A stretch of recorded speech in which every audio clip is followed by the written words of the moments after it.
حضور نے ارشاد فرمایا کہ جو کسی روزہ دار کا روزہ افطار کرواتا ہے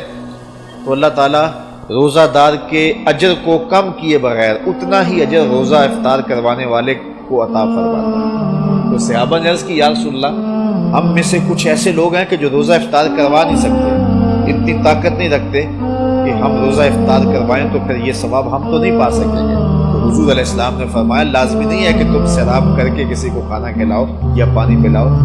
اگر مذقۃ لبن، حضور نے فرمایا کہ دودھ کا ایک گھونٹ، اور شربہ من الماء، یا پانی سے ایک گھونٹ، یا حضور نے فرمایا کہ کھجور کا ایک ٹکڑا بھی اگر کسی نے دے کے کسی کا روزہ افطار کیا، اللہ تعالیٰ جل شانہ اس کو پورا ثواب عطا فرمائے۔ اور جس نے پورا اہتمام کیا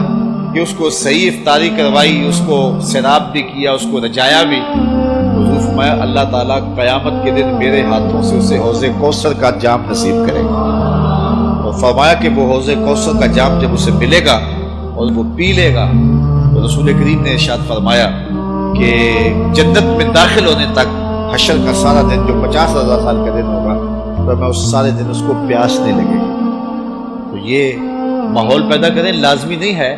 کہ آپ بڑا اہتمام کریں۔ اگر آپ ایک مٹھی کھجوروں کی جو ہے وہ مسجد میں بھیج دیں یا ہمسایوں کے گھر بھیج دیں یا کسی غریب کو دے دیں کہ جناب آج یہ روزہ میری جانب سے آپ کھول لیں، تو وہ کھجور دی ہوئی بھی پورے روزے کا ثواب نامہ اعمال میں درج کر دے گی۔ کسی کو گھونٹ پانی کا پلا دیں تو وہ نامہ اعمال کے اندر مکمل ثواب روزے کا لکھ دیا جائے گا۔ اور اگر اللہ نے آپ کو وسعت دی ہے، یہ سیاسی افطاریاں چھوڑیں، ان لوگوں کو روزہ افطار کروائیں جنہوں نے روزہ رکھا ہوا ہے۔ یہ آج کل یہ بھی فیشن ہو گیا ہے کہ اپنی نمائش کے لیے افطاری کروائی جاتی ہے، اس میں کوشش ہو جاتی ہے کوئی وزیر مل جائے،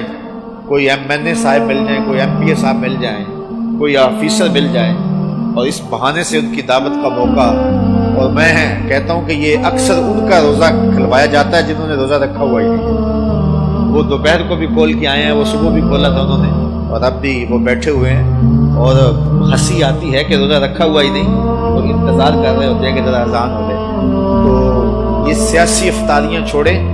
حضور نے ارشاد فرمایا صحابہ کو کہ تمہارے دسترخوان سے